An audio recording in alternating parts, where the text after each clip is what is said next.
Helmets on for safety. Welcome back to Random, and today we're going to be talking about this, or more specifically, what this goes into. Now, those in the comments will know exactly what this is, but let me go ahead and explain it to those folks that don't. This is the bolt carrier group for a rifle that my editor owns. Now, for the duration of this video, this entire bolt carrier assembly will be removed from the rifle we're talking about. Now, the weapon system in question is called the Armalite Rifle Model 15. Now, I want you to pay attention to that. Notice how I said Armalite Rifle, okay? We're gonna get back to that shortly. Basically, the company Armalite created a weapon system for use in the United States military back in 1962, and it was called the Armalite Rifle Model 15.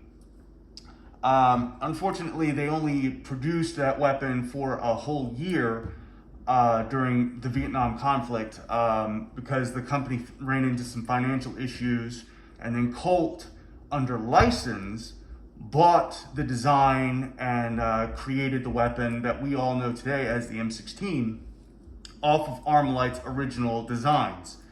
It is a gas-operated, semi-automatic only for the AR-15 air-cooled weapon.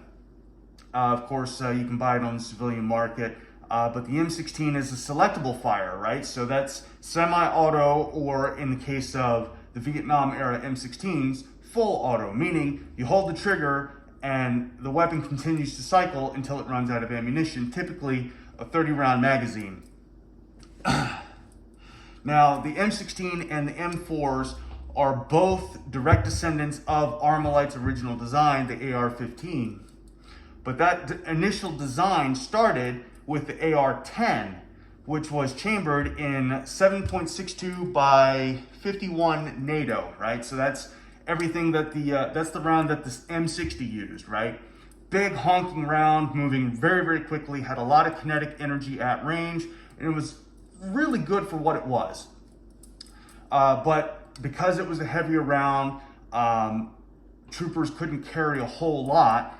So inevitably, when the Colt design came out and started being produced and started being used in Vietnam, they were able to carry more ammunition longer and in greater duration, right? So they were able to carry it further versus 7.62 by 51, which is a very heavy round. Lots of kinetic energy, yes, and it was a devastating round, but ultimately very heavy. So they couldn't carry a whole lot. They could carry more 5.56 rounds than they could 7.62 rounds. And it just made more sense, right? Accuracy by volume was the doctrine at the time. Okay, so the M16, like I said, is a selectable fire weapon, meaning that you have three positions on the safety: safe, semi-auto, and full auto. Now, AR-15s, as they're sold on the civilian market today, only have safe and fire. That's what we call non-selectable fire, right? There are kits available to make a civilian AR-15 shoot 3-round bursts, which is what the M16 has for the United States military currently, or in some cases full auto. But to do that, you need a Class 3 federal certificate, and it is a pain and a half to get. Lots and lots of paperwork, lots and lots of testing, very in-depth background checks, and unfortunately most law-abiding citizens, I should say, just don't have the time. They just don't have the money. It's just a real headache for the average person to go through. So not a lot of full auto AR-15s out there unless you have a Class 3 federal certificate. Okay, so moving along. Like I said, the design started out as the AR-10, chambered in 7.62 by 51 NATO. And then, of course, they switched it up to the Remington 223 or the NATO 5.56, simply because ammunition. Like I said before, 7.62 by 51 weighed a whole lot, so it's easier to carry 120 rounds of 5.56 than it is 90 rounds of 7.62. So let's talk about the rifle itself, right? So this right here is my editor's rifle. Again, YouTube, the weapon cannot fire without this installed. And this is not going back in the weapon until the video is complete. YouTube. Because YouTube is run by blue anon losers that don't know 2 + 2 = 4 and think ethnic bias and racism are the same thing. They're not. So, this is the weapon in question. Now, I need you to pay attention very closely, okay? Down here is the safety, and I will show you. It is currently in the safe configuration, right? And you can see that the chamber is open, and there is nothing in the magazine well. We call this configuration safe and clear, right? So YouTube, this weapon cannot fire because you guys are idiots. And I'm going to show you that this weapon cannot fire like this. You can see down the barrel and know that there is nothing in there. YouTube, this weapon cannot be fired in this configuration. Now, this weapon has a maximum range of 3,600 meters. That means a standard 5.56 round, theoretically, can go 3,600 meters from the end of the barrel to where the round actually hits the ground and loses all of its energy. It has a maximum effective range of 1,800 meters. That means if you're able to aim accurately and the wind is dead calm, at 1,800 meters, this weapon will hit what it's aiming at. And it will hit so with very good accuracy, with very precise accuracy. What we call that discriminating fire, okay? Meaning that properly aimed and properly timed, this weapon is capable of hitting only what the shooter wants to hit. That's what we call discriminating fire, right? That means everything around the target is completely safe. Safe being a relative term because it's at the open end of the barrel and a round is flying towards it. Ideally, you only hit what you want to with a rifle that is properly zeroed and properly aimed in a safe direction. You don't want to just go and do stupid stuff, right? I'm not advocating that. I don't want you to do that. If you're going to use a firearm, go to a firing range and practice safely, okay? Don't just do stupid stuff like you see on TV or anything like that. That can end really, really badly. Don't do that. Again, YouTube, this weapon cannot fire. Now, as I said before, the AR-15 is what we call a gas-operated system, okay? So as the round is fired, gas from the burning gunpowder is siphoned off, typically at the front of the barrel towards the front sights. It's what we call direct impingement, right? So gas is directed from that area back to the firing bolt, or the bolt carrier group. This is pushed back.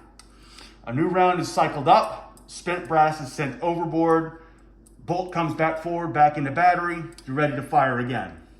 Now again, this particular rifle right here is semi-automatic only. That means every time the trigger is pulled and a round is in the chamber, it fires once. Now, there are kits available to change that. There's a trigger modification called a binary trigger, which means every time you pull the trigger, it fires a round, and when you release the trigger, it fires a round. That my editor doesn't have access to get. All right, it is a legal kit that you can buy, but my editor doesn't have it, and frankly doesn't want it. I don't blame him. It's a pain and a half. It gets into some really weird ATF laws, and since the ATF is poo-poo, we'll just leave that to the side. Okay. Now, again, you can get a kit to convert a semi-automatic only rifle like this one to full auto. You can buy it, but you cannot install it unless you have a Class 3 federal certificate. That means it is perfectly legal for anyone able to buy a rifle like this to buy a full auto kit for it. It becomes illegal when that person decides to install it and they don't have a Class 3 federal certificate. Even if they have somebody else do the work, if the owner of the weapon does not have a Class 3 federal certificate, it is an illegal weapon mod and they cannot do that. It is against the law. Now, civilian AR-15s are typically only semi-auto unless they're modified with a Class 3 federal certificate to fire more than once per trigger pull.